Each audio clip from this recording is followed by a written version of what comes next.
যখন আমি কক্সবাজার চিটাগাং যাই তখন আমি তো সৈকতে ঘুরে উড়াই। সব মিলে খুবই ভালো লাগছে, ফ্রেন্ডদের সাথে এনজয় করতে। শৈশব তো অবশ্যই আছে, এছাড়া আমি এমনিতেও ঘুরে উড়াই। যখন আমি কক্সবাজার চিটাগাং যাই তখন আমি তো সৈকতে ঘুরে উড়াই। আমার কাছে মনে হয় ব্যক্তিগতভাবে যে সাঁকরাইল যে উৎসবটা, এটা শুধু পুরান ঢাকার মধ্যেই সীমাবদ্ধ থাকা চেতে যদি সমগ্র বাংলাদেশের এটা একটা উৎসব হয়ে ওঠে।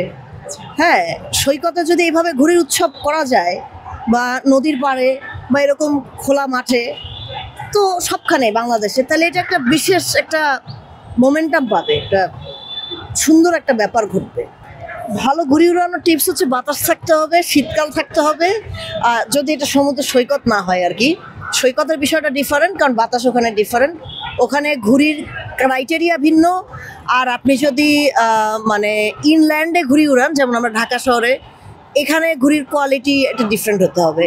আর এখানে হচ্ছে আপনার উইন্ডটা ম্যাটার করে, খুব বেশি উইন্ড থাকলেও সমস্যা, আবার একেবারে উইন্ড না থাকলেও সমস্যা। খুবই ভালো লাগছে, আজকে অন্যরকম একটা আয়োজন আমাদের বিশ্ববিদ্যালয়ে করা হয়েছে এবং আমরা সবাই সারাদিন ক্লাস শেষে একটা ঘুড়ি উৎসবে এসেছি এবং এখানে বিভিন্ন ধরনের মানুষ তারা ঘুড়ি উড়ানোর চেষ্টা করছে। সব মিলে খুবই ভালো লাগছে, উপভোগ করছি আমরা।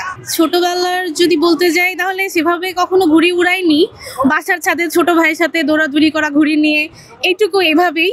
তো ঢাকায় ঢাকায় যেহেতু আমরা সেভাবে ঘুড়ি উড়ানোর মতো কোনো জায়গা খুঁজে পাই না বা সেভাবে কোথাও ঘুড়ি উড়ানোর মতো আমাদের সুযোগ নেই, সেক্ষেত্রে ঘুড়ি উড়ানোটা তেমন হয় না। তো আজকে ব্যাপারটা আসলে স্মৃতিচারণ করতেই পারছি যে ছোটবেলায় সে ভাইয়ের সাথে দৌড়াদৌড়ি করা ছাদে, সেটা আজকে মনে হচ্ছে।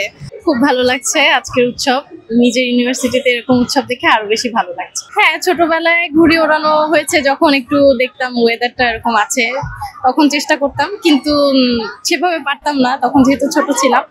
এখন আবার সেই স্মৃতিটা মনে পড়ছে, এখন ফ্রেন্ডদের সাথে এনজয় করছি।